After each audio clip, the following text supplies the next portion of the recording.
안녕하세요. 일신사입니다.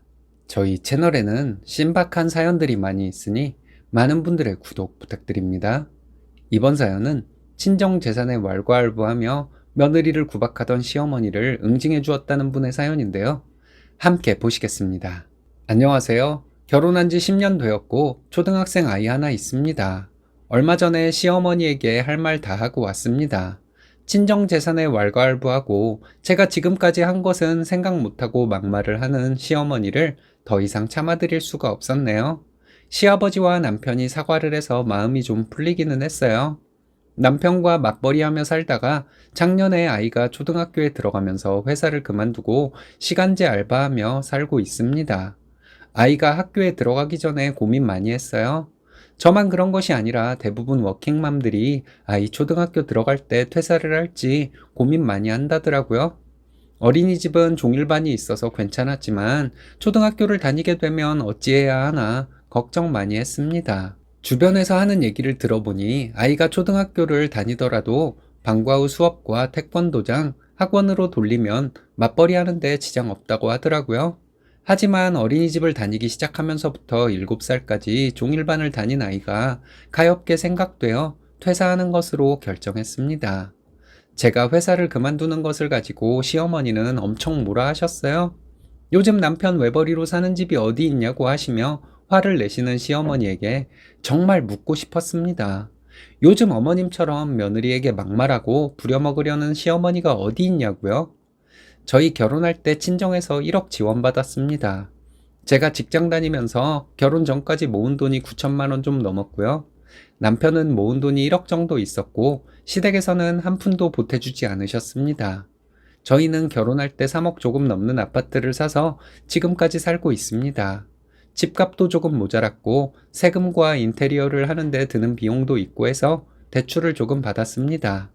대출은 맞벌이 하면서 2년 만에 다 갚았습니다. 신혼 때 산 집이 지금까지 3배 이상 올랐어요.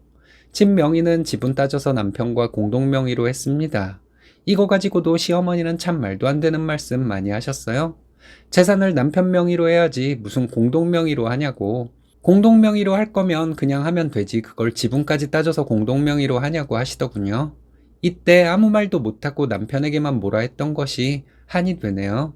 신혼 때부터 지금까지 시부모님 생신, 시댁 행사에 들어가는 축의금, 한 달에 한 번 있는 가족 모임에 드는 식사 비용 등을 저희가 모두 부담해 왔습니다. 장남이라는 이유로요. 결혼 초반에는 착한 며느리병에 걸려서 시댁에 잘해드리고 싶어서 앞장서서 그렇게 했습니다. 기쁜 마음으로 해드렸는데 돌아오는 것은 서운한 말들 뿐이더라고요. 시어머니는 매달 일정 금액을 저희에게 받고 싶어 하셨습니다. 남편과 저는 좋은 말로 거절했어요.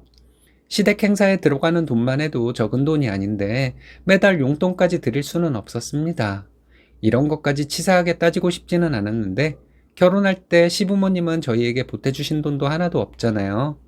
시부모님이 경제적으로 어려운 분들도 아니고요. 그런데 왜 그렇게 바라시는지 이해가 가지를 않았습니다. 몇 년 전에 친정아빠가 돌아가셨어요. 친정아빠 명의로 오피스텔이 하나 있었는데 아빠 돌아가시고 저희 엄마 앞으로 했습니다. 그 얘기는 시부모님에게 왜 했는지 제가 생각이 없는 사람이죠. 친정아빠 장례식을 치르고 얼마 안 돼서 시댁에 갔을 때 시어머니가 묻더라고요. 아빠 명의로 있는 재산들은 어떻게 하기로 했냐고요? 저는 생각 없이 오피스텔 하나 있는데 친정엄마 명의로 돌리려 한다 말했거든요. 시어머니는 친정엄마 연세도 있는데 자식들 명의로 해주지 그러냐 하더군요. 저희 오빠가 있는데 그걸 제 마음대로 할 수가 있냐고. 엄마가 하고 싶은 대로 하는 거지 내가 뭐라 할 것이 아니라고 시어머니께 말씀드렸어요. 너도 나이가 있는데 그 정도는 말할 수 있는 것이라며 그 오피스텔을 달라고 친정엄마에게 말해보라 하더군요. 저는 대꾸하고 싶지 않아서 대답하지 않았습니다. 친정아빠 돌아가시고 안 그래도 힘든 와중에 시어머니가 친정재산을 가지고 왈가왈부한 것이 상처가 되더라고요. 시댁에 잘해도 수고했다 고맙다는 말씀 한 번 안 하시고 당연히 해야 할 일을 한다는 식으로 말씀하시던 시어머니라서 더 기분이 나빴던 것 같습니다. 그리고 가끔씩은 저에게 막말도 하셨고요. 그때는 남편에게 제가 좀 화를 냈어요. 친정 재산에 대해 시어머니가 왜 참견을 하는 것이냐고 했는데 남편은 어른으로서 조언을 해준 것이라고 하더군요. 친정재산을 왜 시어머니가 조언을 해주냐고 따졌더니 남편은 그걸 가지고 왜 자기한테 화풀이를 하냐더라고요. 친정아빠 돌아가시고 저는 오빠와 상의를 해서 엄마에게 월 50만 원을 드리기로 했습니다. 저희 오빠가 30만 원을 내기로 했고 저희가 20만 원을 내서 총 50만 원을 드리기로 했어요. 남편은 오빠네와 똑같이 30만 원씩 드리자고 했는데 남편의 말이 참 고맙더라고요. 어떻게 보면 남편이 이렇게 나오는 것이 당연한 것인데 고맙다는 생각은 들었습니다. 암튼 저희는 친정엄마에게 월 20만 원씩 드리고 있어요. 저희 친정엄마는 혼자 사시면서 넉넉하게 살고 계세요. 월세가 나오는 오피스텔 하나와 아파트 상가 하나가 있습니다. 그런데도 심심하다고 하시며 건물 청소 나가세요. 돈 모아두셨다가 손주들 용돈도 주시고 손주들 입학이나 졸업, 생일 같은 때에 좀 크게 돈을 주시기도 합니다. 친정엄마에게 매달 돈을 드리기 시작하고 지금까지 시댁에는 알리지 않았습니다. 저희는 앞에서 말했던 것처럼 시댁 행사에 충분히 돈을 쓰고 있으니 굳이 용돈까지 드려야 한다고 생각하지 않았어요. 그런데 얼마 전에 시어머니가 친정에 매달 돈을 드리는 것을 알게 되고 난리가 한번 났었네요. 저는 동서와 나름 친하고 사이도 좋다고 생각했습니다. 서로 가끔 통화도 하고 이런저런 고민도 나누는 사이라고 생각했어요. 시동생이 저희보다는 좀 더 빠듯하게 살고 있어서 시댁에 저희만 거의 하는 것에 대해 불만을 갖지도 않았습니다. 얼마 전에 동서와 전화로 수다를 떨다가 친정에 매달 드리는 돈에 대해서 얘기를 했어요. 그런데 동서는 그 얘기를 시어머니에게 바로 얘기했더라고요. 동서와 통화한 다음날 시어머니께서 화가 난 목소리로 전화를 하셨더라고요. 남편 퇴근하면 같이 시댁으로 오라고 하시는데 저는 영문도 모르고 남편과 함께 시댁으로 갔습니다. 시부모님과 마주 앉아 얘기를 했어요. 시어머니는 저희 오빠가 있는데 친정에 무슨 돈을 드리냐 하더군요. 남편이 벌어오는 돈으로 친정에 돈이나 보내냐고 하시며 무섭게 화를 내시는데 무섭기보다는 화만 났습니다. 친정엄마가 욕심이 많아서 너희 아버지 돌아가셨을 때 오피스텔도 본인 명의로 했는데 넉넉하게 사는 사람한테 무슨 돈을 주냐.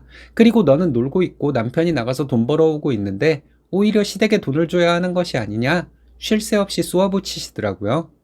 매번 시어머니가 이런 식으로 화를 내실 때마다 제가 주눅이 들어서 따지지도 못하고 살아왔는데 이번에는 저도 너무 화가 나서 시어머니에게 따졌습니다.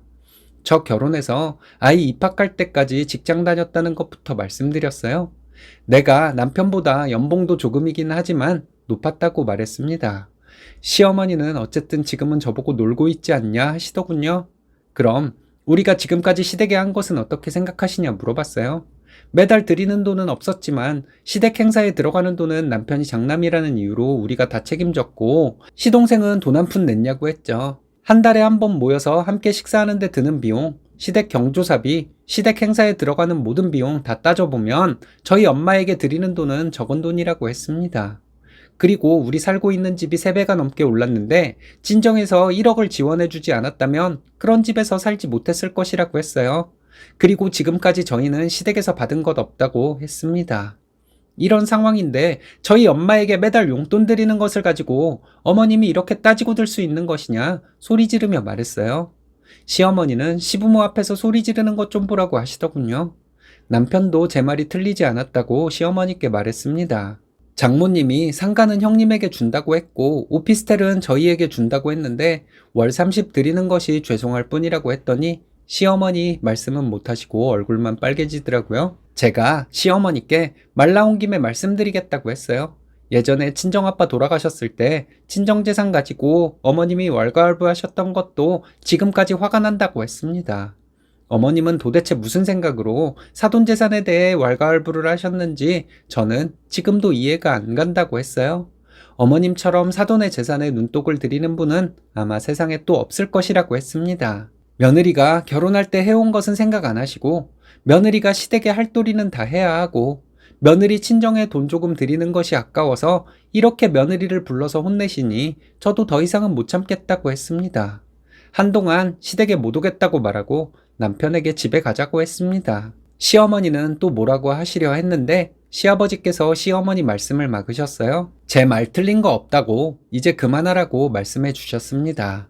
그리고 남편에게 저를 잘 데리고 가고 마음 잘 풀어주라고 말씀하셨어요. 집에 와서 남편에게 말했습니다. 앞으로 시댁에 들어가는 돈 전부 끊을 것이고 친정엄마에게만 돈 드릴 것이라고요. 남편이 그동안 미안했다고 제가 하고 싶은 대로 하라고 하니까 좀 마음이 풀리더라고요. 시댁 가족 모임 때 드는 식대 말고는 하던 대로 할 생각입니다. 동서에게 몇 번 전화를 했는데 안 받더라고요.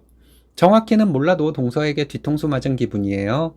시아버지는 저에게 전화로 미안하다고 하셨습니다. 제가 지금까지 맏며느리 역할 제대로 해온 것도 다 알고 계시다고 앞으로는 제 마음 가는 대로 하라고 말씀해 주셔서 어른들 앞에서 소리 질러서 죄송하다고 저도 사과드렸어요. 앞으로는 어떻게 해야 할지 모르겠지만 제 마음 가는 대로 하려고 합니다. 제가 잘못하고 있는 것이 있다면 여러분들께서 알려주셨으면 합니다. 남편과 시아버지가 쓰니님 편이니 다행입니다. 쓰니님 잘못한 거 전혀 없는 것 같은데요. 마음 가는 대로 하시면 될 것 같은데 여러분들의 생각은 어떤가요?